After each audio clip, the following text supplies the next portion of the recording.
സ്ഥാവരജംഗമജാതികളേവരും ദേവനെ കണ്ടു സുഖിച്ചു മരുവിനാർ. രാഘവൻ തത്ര സമാധിവിരതനായി ഏകാന്തദേശേ മരുവും ദശാന്തരേ.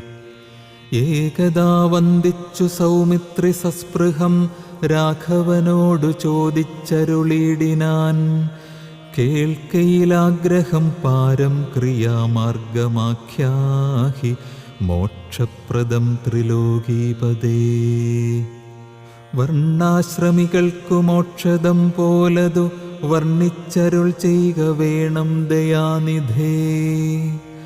നാരദവ്യാസവിരിഞ്ചാദികൾ സദാ നാരായണ പൂജ കൊണ്ടു സാധിക്കുന്നു. നിത്യം പുരുഷാർത്ഥമെന്നു യോഗീന്ദ്രന്മാർ ഭക്ത്യ